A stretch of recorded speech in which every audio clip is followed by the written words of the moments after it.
ভিডিওর শুরুতেই একজন স্কলারের একটি চমৎকার উক্তি মনে পড়লো, তোমার চিন্তা নিয়ন্ত্রণ করো কারণ তা কথায় পরিণত হবে। তোমার কথা নিয়ন্ত্রণ করো কারণ তা কাজে পরিণত হবে। তোমার কাজ নিয়ন্ত্রণ করো কারণ তা অভ্যাসে পরিণত হবে। তোমার অভ্যাস নিয়ন্ত্রণ করো, তোমার চরিত্র তোমার ভবিষ্যৎ নির্ধারণ করবে। আজকে যে টপিকটি নিয়ে কথা বলবো, টাইটেল এবং থাম্বনেল দেখে বুঝতে পারছেন, কিন্তু তবুও এমন একটি বিষয় যে বিষয় নিয়ে কেউ কথা বলতে চায় না, আর কথা বললেও এড়িয়ে যায়, কারণ অধিকাংশ মানুষের মধ্যে এই রোগটি বিদ্যমান আছে। আমাদের জীবনে যান্ত্রিক এই রাস্তায় চলতে গেলে অনেকের সাথে দেখা হয়, কথা হয় এবং অনেকের সমস্যা উপলব্ধি করতে পারি। কিছুদিন আগেই আমার একটা খুব কাছের একটা ছোট ভাই, তারই এই একই সমস্যার মধ্যে লিপ্ত আছে, যে আসক্ত থেকে সে বের হতে পারছে না। আমি তাকে অনেক রকম পরামর্শ দিলাম, শেষমেশ একটি বইয়ের কথা আমি তাকে স্মরণ করে দিই, আর সেটি হচ্ছে ঘুরে দাঁড়াও, আসক্তি থেকে মুক্তির যাত্রা। এই বইটি আমার কাছে সব থেকে বেশি মনে হয়েছে যে আসক্তি থেকে মুক্তির যাত্রা। ওয়াইল ইব্রাহিম লেখক, অনুবাদকৃত এটি একটি বই, এবং বইটি আসলে চমৎকার। এবং এটা আমার মনে হয় যে আসক্তির থেকে বর্তমান প্রজন্মের জন্য 2025-এ দাঁড়িয়ে আমরা এই বইটার মাধ্যমে অনেক কিছু হেল্পফুল, অনেক কিছু পাই। এছাড়াও আমার হাতে আরেকটি বই আছে, মুক্ত বাতাসের খোঁজে। এই দুটো বই নিয়েই কথা বলবো এবং সমাধানের জন্য কিছু টিপস ভিডিও শেষের দিকে আলোচনা করব। ভিডিওটি বেশি লং করব না।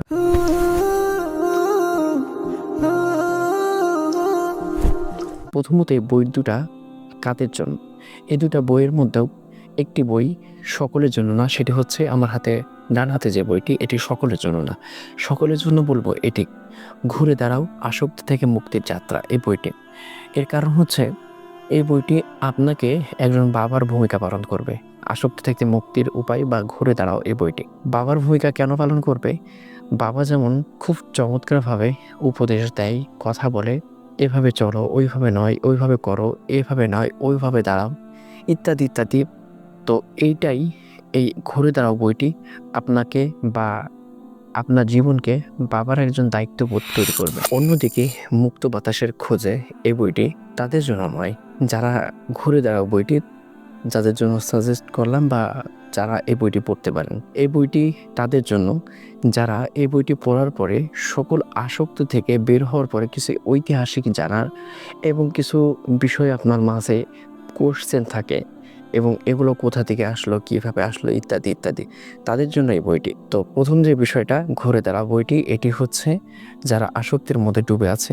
এখন আমি উল্লেখ করব কি কি আসক্ত হতে পারে। যেমন প্রথমত ইন্টারনেট, একাকিত্ব, ডোপামিন, বন্ধুমহল, ডিভোর্স, ক্যাফেইন, আসক্তি, বিষণ্ণতা, দুশ্চিন্তা, রিল্যাক্স, ইচ্ছাশক্তি, আত্ম উন্নয়ন, অনুপ্রেরণা, পরামর্শ, প্রোডাক্টিভিটি, ড্রাগ, অবসাদ, ডিভাইস, ইত্যাদি ইত্যাদি। অনেক রকম আসক্তি বইটির যে কভার, এই কভারেই দেওয়া আছে। এই যে কভারেই দেওয়া আছে যে কি কি আসক্তি থেকে এই বইটি পড়লে বাঁচতে পারবেন। এবং বইটির মধ্যে চমৎকার চমৎকার উক্তি আছে, যে উক্তিগুলা আমার মনে হয়েছে যে একজন মানুষের জন্য অনেক চমৎকার হেল্পফুল করবে। এবং ভিডিওর শেষের দিকে বলেছিলাম যে কিভাবে আসক্তি থেকে বাঁচতে পারেন, তার নিয়মাবলী বা তার কিছু টপিক আপনাদের সাথে শেয়ার করব। শেষের দিকে একটি কথাই বলবো, পর্ণ দেখতে হলে 3টি জিনিস লাগে: চিন্তা, ডিভাইস এবং জায়গা। এর মধ্য থেকে যে কোনো একটি সরিয়ে নিন, আপনি পর্ণ দেখতে পারবেন না।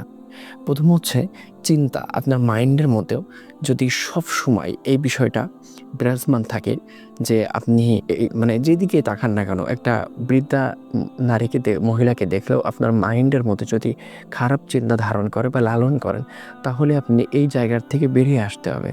এই চিন্তা থেকে আপনি যখনই বের হয়ে আসতে পারবেন, তখনই আপনি এই পর্নো সাইড বা এই দিক থেকে বের হয়ে আসতে পারবেন। দ্বিতীয়ত, ওটা যদি নাও পারেন, ডিভাইস। আপনি যে ডিভাইস ব্যবহার করেন, সেই ডিভাইসের মাধ্যমে আপনি অনেক সময় অ্যাডাল্ট দিকে বা ধাবিত হয়ে যান।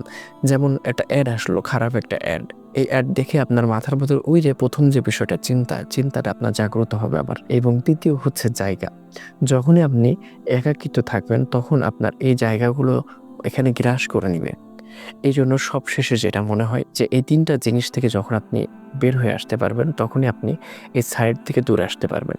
এছাড়াও বইটির মধ্যে এত চমৎকার চমৎকার কিছু কথা বলা হয়েছে যেগুলো আমার মনে হয় যে একজন আসক্তিবান ব্যক্তি সেখান থেকে ফিরে আসতে পারবে। যেমন অনেকেই ব্যর্থতা নিয়ে অনেকে হতাশার মতো ডুবে আছে, যেমন তার জন্য একটি কথা আমি না বলতে চাই, এটা ব্যর্থতার পিছনে অনেক অজুহাত থাকতে পারে কিন্তু ভালো কোনো যুক্তি থাকতে পারে না। এই যে কথাগুলো এগুলো আপনাকে মোটিভেট করবে কাজ করার দিকে।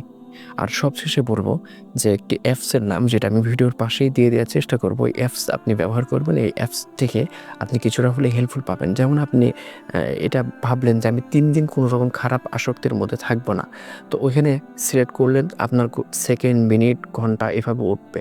তো আপনি 3 দিন পরে আপনি আরও মনে মনে করলেন যে আমি আরও 3 দিন করবো না, কোনো খারাপ দিকে যাব না, কোনো খারাপ কিছু দেখবো না, মানে কোনো সাইডের দিকে যাব না। তো এটাও আপনার জন্য অনেক হেল্পফুল করবে, যেটা আপনি দেখতে পাচ্ছেন অলরেডি ভিডিওতে। এই ছিল আজকের ভিডিও, এবং ভিডিওটি যদি ভালো লাগে আমাদের সাথেই থাকতে পারেন। মাঝে মধ্যে এভাবে বইয়ের ভিডিও এবং কোন বইটি আপনার জন্য উপকার বই আনবে আপনাদের সাথে শেয়ার করব। তাছাড়া আপনি যদি গল্পপ্রিয় হন, গল্পের জন্য হলেও চ্যানেলটি সাবস্ক্রাইব করতে পারেন।